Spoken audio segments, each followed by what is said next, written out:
Retro Puppet Master. I figured since I was going to start covering the Puppet Master movies, I would start with this one, which is basically the prequel story.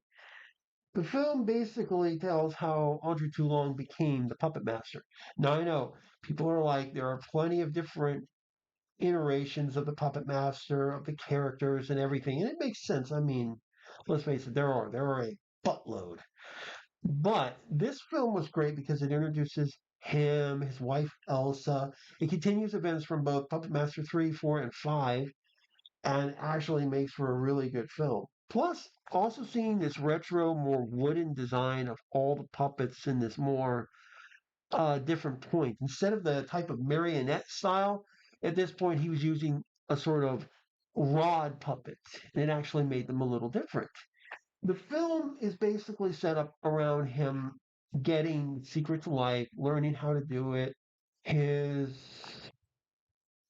things, and it's also set before World War One breaks out. And it's actually a really good film. It has great character design, environments, all this sort of stuff. You get the feeling, and you meet the people who will eventually become the puppets. Because, like he said in some of his things, when I say they're my friends, I mean that they're my friends. And that was the thing in three. Three is still one of the best of the Puppet Master films, and then there was four, five, and it just made such a good thing. Now, unfortunately, this was like one of the other films that didn't have the stop motion animation anymore, unfortunately, which was kind of a shame. But even though they had that new limitation, they still managed to make these puppets pretty cool. And one of these puppets, the Doctor, who you can see right there on the you can see right there on the cover, he's gotten his own movie recently, which is pretty cool. There's of course, the retro blade and the tunneler. There's your retro pinhead and retro six shooter, and of course Cyclops, one of the two new ones who's unique to this film.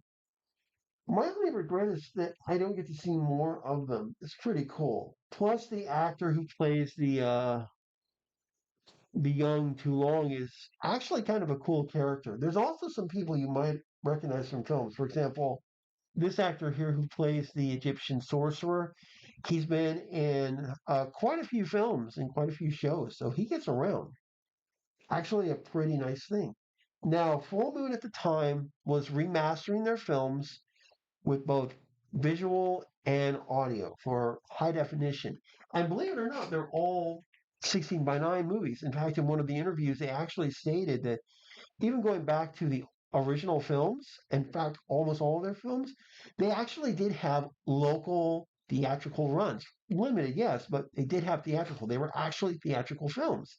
But they were never the studio that was going to put them in like nationwide theaters. I don't think they ever had that kind of money or that kind of power, but they could do, you know, a limited run in certain theaters. And this happens all the time. There are several theaters here in Vegas from time to time that do that.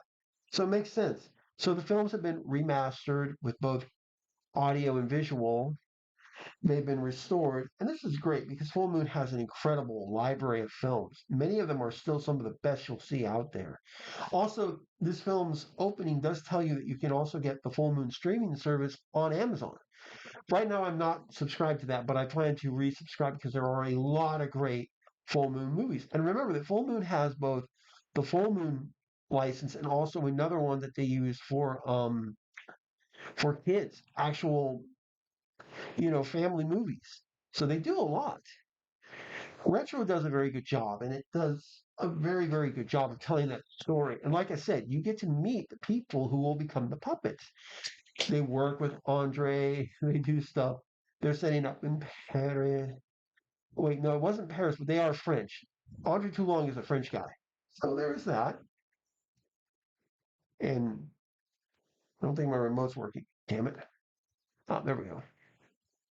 There's about 15 chapters. See, there's the theater. And it's actually a pretty good film. It's a pretty decent film. Yes, I'm in shorts.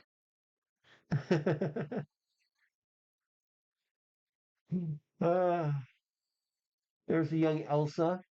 It's a very good film.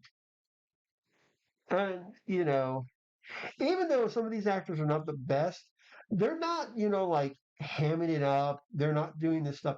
In fact, to be fair, even this guy right here, he has a better acting thing right now than the lady who plays Natara in MK1, just to be fair and honest with you. He at least changes his tempo and stuff, and he tries. I'm going to be honest, that's pretty bad. There's Andre. I love his jacket, by the way, too. That's pretty cool. See, here's our guy who becomes Cyclops. He's got one eye. There's the puppets. You can actually see that these actors had to work with these things because of the shows. And look at that.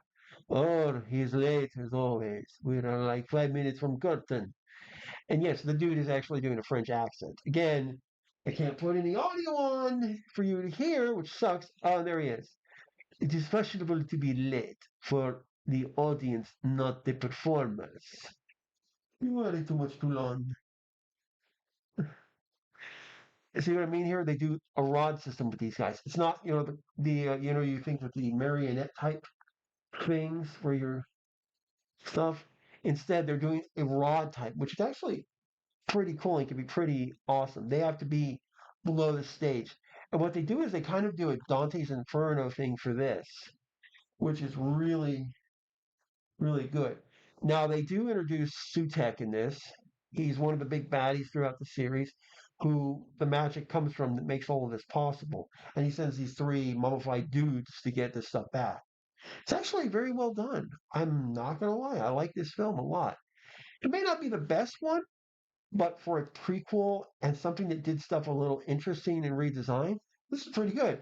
In fact, in one of the documentaries that they have on this, the guy said this was scary redesigning the puppets. It's like trying to redesign the Enterprise. Now, that's actually not so dumb because Paramount Pictures used to be the home video distributor for Full Moon. And in fact, Full Moon gets quite a few actors from films you would expect to see in Paramount Productions, including Jeffrey Combs, believe it or not. And they even had George Takei in one of their films. I'm not kidding. So there is quite a few good actors and stuff that pop up in these. I don't want to spoil what's going to happen because there's a lot. And you also get to meet the guy in the beginning of the film, which I didn't show, who played Audrey Toulon in both 3, 4, and 5. And hearing him back was fantastic. He made for a great, Andre Toulon. So there's that. Guys, like and subscribe, hit the bell for notification. This movie is actually available both in stores if you can find a copy and also online on stuff. And remember, respect the traditions, or Sam's coming for you. And also some puppets, too. He's got friends.